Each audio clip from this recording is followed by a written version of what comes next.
Welcome to this episode of our program Daily Debate, and as usual we will be discussing an important Egyptian topic, and tonight we'll be shedding light on the national projects for roads and so the base for any national projects for infrastructure.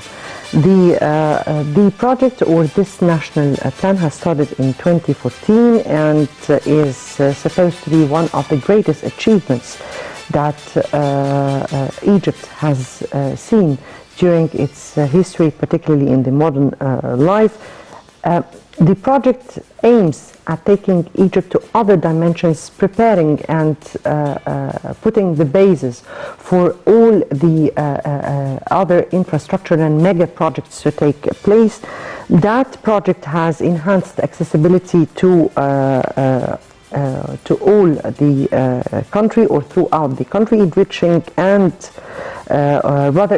the opportunity for further expansion into the other dimensions, the industrial, the agricultural, the urban areas, and definitely put the base for all the mega projects that Egypt has been aspiring for.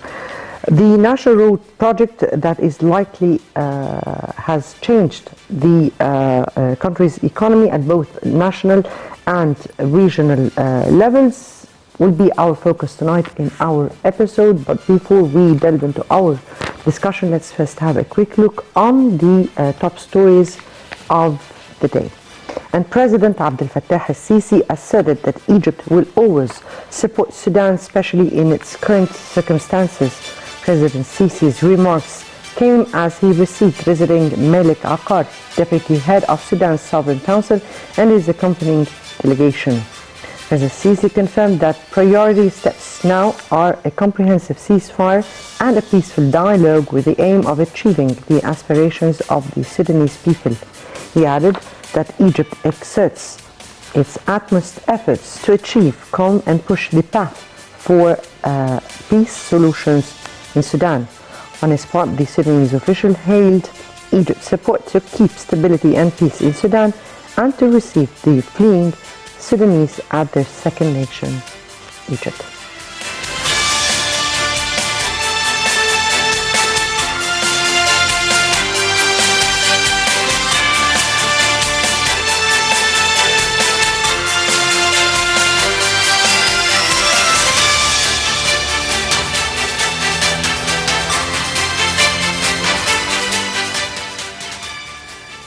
Welcome back. And also on Sunday, President Sisi received Managing Director of the World Bank Group's International Finance Cooperation, Mukhtar Diop. The meeting was attended by Minister of International Cooperation, Rania Al-Mashat.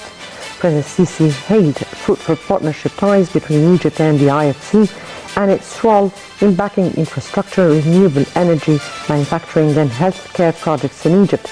The IFC director asserted his institution's willingness to continue its support to Egypt's comprehensive development drive.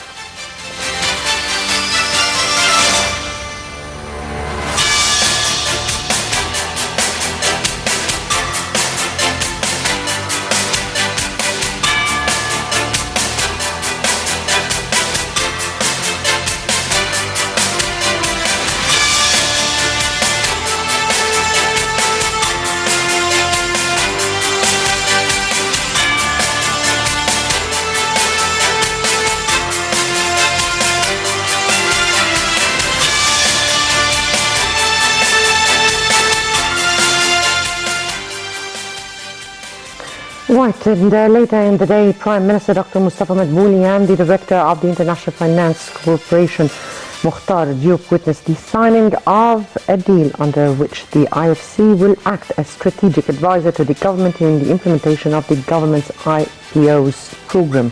The World Bank's affiliate corporation will provide technical support and counseling to the initial public offerings program, help restructure targeted companies that would be open for subscriptions by the private sector. Addressing a press conference with the visiting IFC Director, Madbouli said that the program will increase Egypt's international partnership and strengthen the role of the private sector in Egypt. He said the state endorsed the state property document, which determines the economic strategy to back the role of the private sector. On his part, the IFC's managing director said the corporation and the Egyptian state seek to establish a sustainable economy capable to empower the private sector.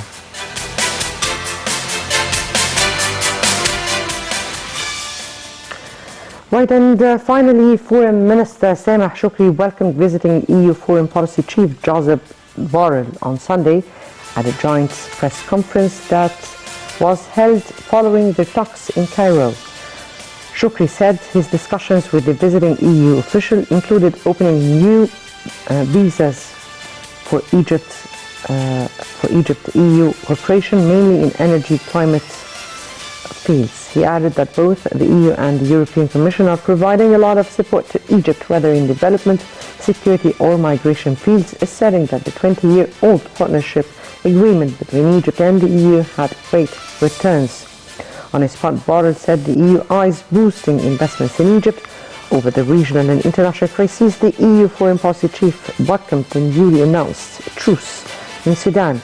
He added that he and Egypt's top diplomat also talked about the Middle East peace process and Ethiopia's Renaissance Dam. In addition, Borrell said the Ukrainian crisis was also a main topic of discussion. Earlier, the High Representative of the European Union for Foreign Affairs and Security, Joseph Borrell, held a meeting with the Arab League Secretary General Ahmed Abul Gheit at the League's premises in Cairo. Addressing a press conference following the meeting, Abul Gheit said the two sides agreed on the principles of establishing a lasting and just peaceful solution to the Palestinian-Israeli conflict. The Arab League chief added that he and Borrell also coordinated positions over settling the crisis in Sudan and Libya and tackling illegal migration.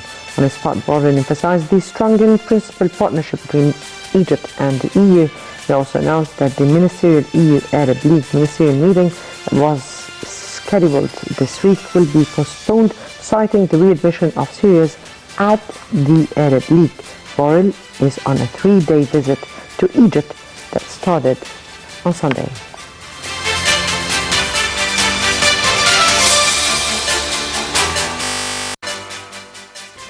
Right, welcome back, and as we said at the very beginning, we'll be speaking today about the national projects or the roads national project, and this very important project that has put the base for all the other infrastructural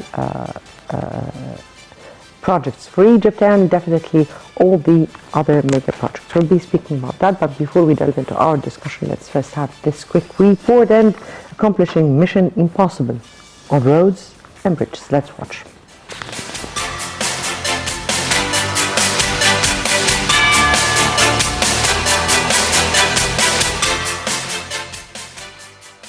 No one can deny the development that Egypt has witnessed in roads and bridges in recent years, where the average citizen can notice the change in the shape of the roads that he uses daily and the impact of the new roads on the efficiency of transportation.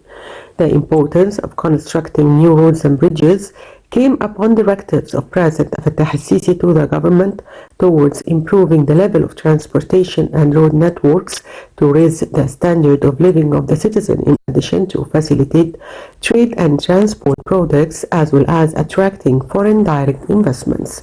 Work began towards this vision since President Fattah al-Sisi initiated his presidential program and implementing a basic plan for achieving development through the National Roads and Bridges Project Program. Egypt's Vision 2030 includes 3 basic dimensions for achieving sustainable development, top of which are economic dimension and social dimension. Certainly, the efficiency of roads and bridges affects the citizens' daily life as well as economic movement accordingly. Infrastructure projects, among them transport projects, have been major components of this vision, with the government and political leadership seeing the transport sector as the main artery on which all economic and social development programs in the country are built. Minister of Transport Kamel Al-Wazir said it had been planned to implement 2,173 projects at a total cost of £1,522 billion from 2014 to 2024 in the transport sector. Some 1,273 projects had already been accomplished at a cost of £355.6 billion.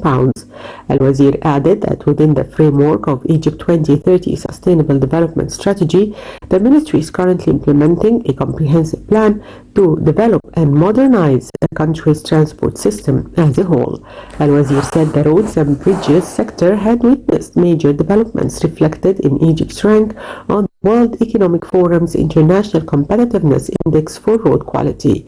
President Sisi launched the National Road Project in 2014 with the goal of developing and extending Egypt's 23,500 kilometers road network. The National Road Project will not only improve internal trade but will also increase foreign trade since it will link domestic road network with the international one.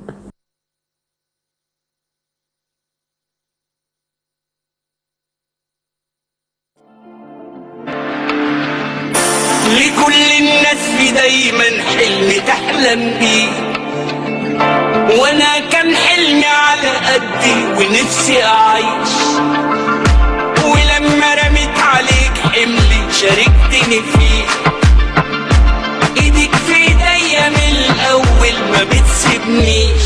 يلا